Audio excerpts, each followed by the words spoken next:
Setengah-setengah sahabat tu kalau nak ayat hadis Nabi peluh dia. Setengah-setengah tu ketar. Kita ya baca mudah. Pasal kita tidak serah, berat tu. Kau baca Quran kau. Hak orang hak jejak molek tu sampai jerit, sampai paisal. Kita baca alik-alik, mentah-mentah habis mana beri habis lah kita kata. Tak ada. Itu. Dia tu kenali. Peluh, ketar. Pasal apa? Dia takut. Lebih baik dia bagi fikir pendapat dia. Imam Abu Hanifah lagu tu juga, dia tidak mudah dia bagi pendapat dia. Pendapat dia gini, tapi pendapat dia tu pun dia faham molek dah ni. Dia berdasarkan Quran hadis juga, tapi dia tak sebut tu. Takut-takut dia silap. Silap dia tak apa. Nanti orang salah faham pula Quran hadis. Kadang-kadang perawi ni riwayat dengan makna. Kita pakai riwayat bil makna tidak tepat sebagaimana hak sebenar. Sebab riwayat bil makna pun boleh juga. Sebab tu dia tak berani. Kalau Quran tak apa. Hadis tak sih.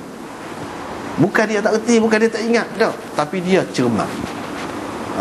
Jadi dia cermat ke mana? Kalau dia salah tak apa. Bukan bermakna nak memudah-mudah je, tak apalah kita salah. Dah, dia cukup cermat dah, hak dia tu pun dia cermat. Apatah lagi kalau hadis. Begitu. Kalau kau kepung satu benteng, orang yang duduk dalam benteng, mereka nak kamu bersedia menurunkan mereka mengikut hukum Allah. Jangan kamu turunkan mereka mengikut hukum Allah. Jadi maknanya kadang-kadang kita buat ni tidak nampak hukum Allah, tak sah. Tapi sebenarnya kita tak sah tu kadang kita nak jaga.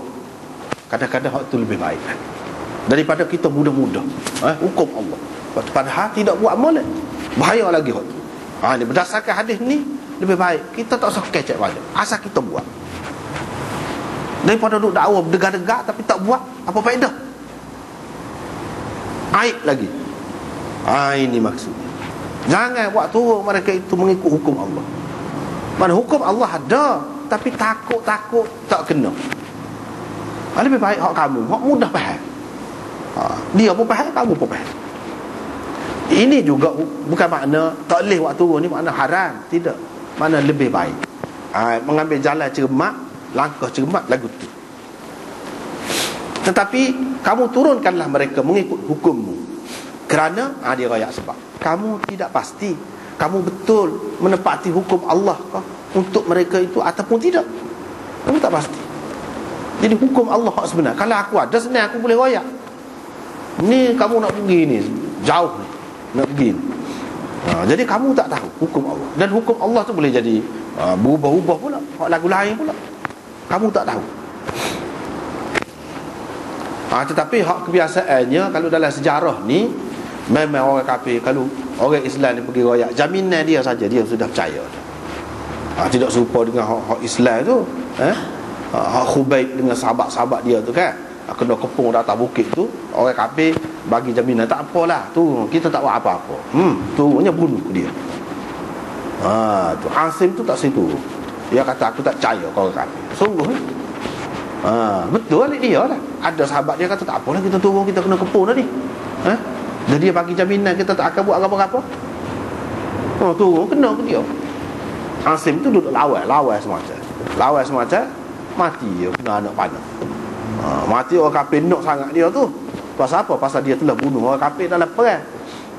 Dalam perang Badar, jadi nak dia. Nak sangat. Nak pergi ambil mayat dia tu pasal dia ada muslah lah. Kalau orang jahiliah ni dia bermuslah. Tapi Allah SWT atas ni terbuat jenis lagu tu lah, lebah kau jenis lagu tu, dia tak boleh nak apa, tahu-tahu hilang gitu. Mayat dia tu hilang ada pasir gitu. Nak mayat orang kafir tak boleh pegang. Tengok Israel boleh pegang. Janji berapa ratus kali janji, tak boleh pegang. Tapi kalau orang Islam dalam sejarah ni, hak dulu-dulu terutamanya, memang boleh pegang, walaupun dia tidak kata hukum Allah.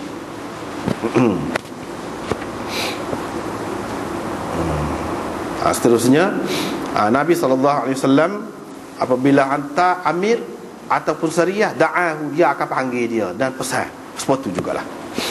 Kemudian babun fil amri bit taysir wa tarkit tamfir. Dalam kitab Takmilah Fathul Mulhim dia ada tajuk situ. Kita berhenti sekat tu lah. Allah